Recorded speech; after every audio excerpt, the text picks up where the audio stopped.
Salut tout le monde, j'espère que vous allez bien. Aujourd'hui on se retrouve pour une nouvelle vidéo et on se retrouve pour l'update lecture de cet été. Dans cette petite vidéo, je vais vous parler de manga et de livres. J'en ai lu quand même pas mal. Donc cette vidéo va être en deux parties entre guillemets parce que je vais vous parler de toutes mes lectures de cet été. Mais si vous avez vu mon reading vlog, donc la dernière vidéo qui est sortie, je vais vous reparler des mêmes livres, donc je vais vous mettre un timecode pour ceux qui veulent pas écouter le même avis. C'était à savoir un peu avant de regarder cette vidéo. Donc cet été, j'ai lu 4 livres et 4 mangas. Vous aurez normalement cette vidéo une semaine avant la rentrée et donc je pense avoir le temps de lire encore une lecture et je vous la présenterai dans le prochain update lecture. On va tout de suite commencer par les livres que je vous ai déjà présentés dans mon reading vlog, donc je vais pas non plus m'attarder dessus. Donc j'ai lu le prix Goncourt 2023, Veiller sur elle de Jean-Baptiste Andrea. On va se retrouver dans l'Italie du début des années 1900 avec tout le contexte politique qui va avec et on a un personnage principal qui est Mimmo Vitaliani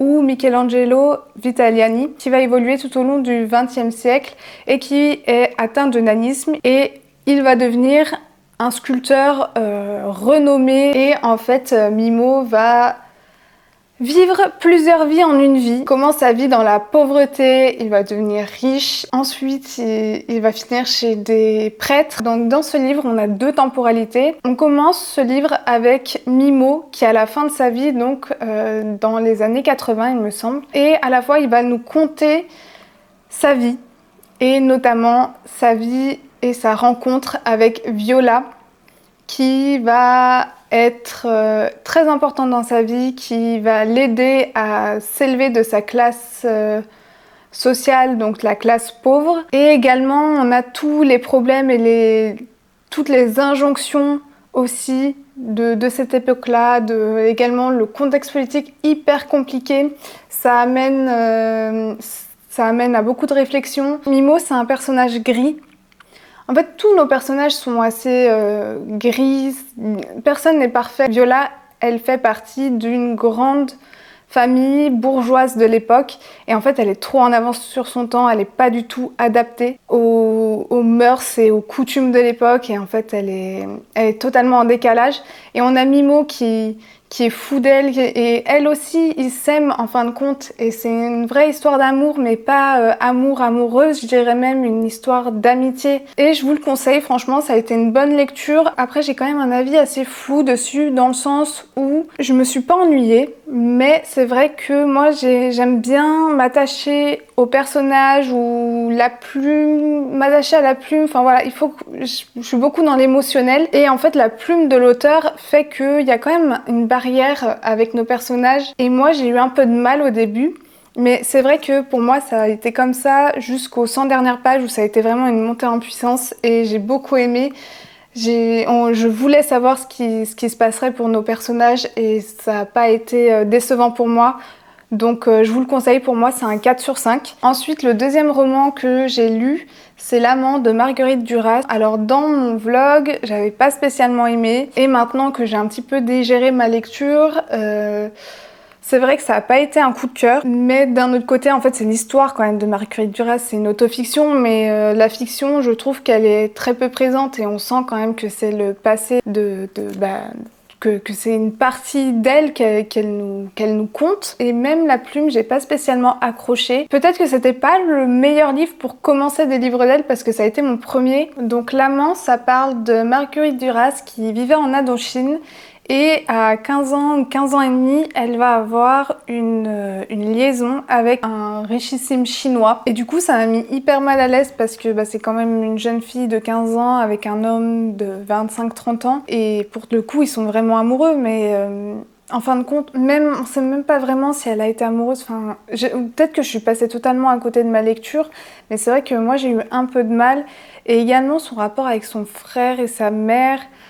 c'était assez spécial, c'était abordé de manière très crue. C'est une plume assez spéciale, je dirais. Et là, c'est vrai que ça l'a pas spécialement fait avec moi. Je sais pas si je lirais autre chose d'elle, mais en tout cas, on part pas bien. Pour moi, c'est un 2,5, je pense, sur 5. Ensuite, je vais vous parler de deux mangas. Donc, Maid-sama, le tome 1, qui est vraiment un classique au niveau des shoujo. C'est de Hiro Fujiwara aux éditions Pika. Et je vais également vous parler de My Love Story with Yamada-kun, level 999 de Mashiro aux éditions Mana Books. Les deux ont été des lectures géniales. Pour moi, c'est des 5 sur 5. Alors, je vais commencer par vous parler de Metsama, même si c'est très connu. Ça parle de Misaki qui a une haine envers les garçons et qui se retrouve au lycée Seika, qui était un lycée pour garçons et qui depuis quelques années est ouvert aux filles, donc il est mixte mais il y a peut-être 90% de garçons et elle recadre un petit peu les garçons. C'est la présidente des délégués d'élèves et Misaki a un secret, c'est qu'elle est également maître pour pouvoir subvenir aux besoins de sa famille, en tout cas elle aide sa maman parce que son père est parti et leur a laissé plein de dettes. Et donc on a également Usui qui est le don Juan on va dire du lycée. Il va découvrir son secret et donc les deux vont se rapprocher même si elle le déteste et lui il est intrigué par elle. Et donc ils vont tomber amoureux l'un de l'autre. Voilà, c'est un shoujo, c'est une histoire d'amour. J'en dis pas plus, c'est que le tome 1. J'avais jamais lu le manga, j'avais regardé que l'animé et j'ai enfin passé le pas et j'adore. J'adore. Ensuite, peut-être un manga qui va vous intéresser un petit peu plus. Donc c'est My Love Story with Yamada-kun, level 999. Donc là, on se retrouve plutôt dans l'univers des jeux vidéo. Et nous avons ici Akane qui est en couple avec un garçon qui aime beaucoup jouer à un jeu vidéo. Du coup, elle s'est mise à jouer aussi. Sauf que ce garçon l'a larguée pour une autre fille sur ce même jeu vidéo. Elle va aller à une convention pour lui faire regretter un petit peu le fait qu'il ait rompu. Elle va faire la rencontre de Yamada qui est hyper introverti, pas du tout sociable, mais qui est un joueur pro hyper reconnu dans le milieu. Et donc elle va faire croire qu'elle est en couple avec lui, à son ex, sauf que son ex est fan de lui, bref, ça fait plein de petites histoires et donc on va comprendre qu'il va y avoir une histoire d'amour entre les deux, même si pour l'instant il n'y a pas grand chose qui se passe. Je pense que ça va être assez long pour avoir cette histoire d'amour, mais c'est très drôle ce qui se passe et je vous le conseille vraiment. Ensuite, je vais vous parler de Été anglais, la saga des Cazalet, donc le tome 1 de Elizabeth Jane Howard. Pour moi, ça a été une lecture très longue, mais j'ai beaucoup aimé, donc c'est un 4 sur 5.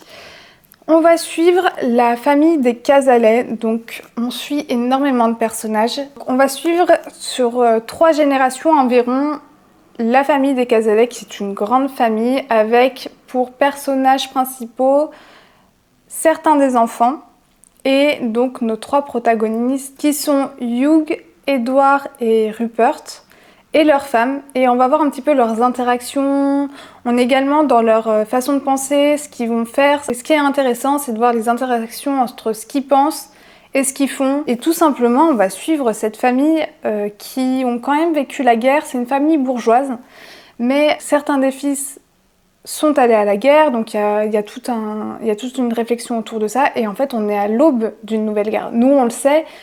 Eux, on voit la montée un petit peu et les idées aussi qu'ils peuvent se faire de cette montée du nazisme et de ce conflit qui va arriver au point culminant. Franchement, c'était une bonne lecture. Pour moi, c'est un 4 sur 5. Ce qui m'a vraiment dérangé dans ce bouquin, c'est le fait qu'il n'y a pas de chapitre. En fait, on a une partie en 1937, donc en été, et un an plus tard en 1938. Et en fait, avec l'astérisque, ça nous fait comprendre que les points de vue changent. C'est vrai que c'est un peu bizarre au début, il n'y a pas de chapitre et on sait pas à quel point de vue on passe en fin de compte.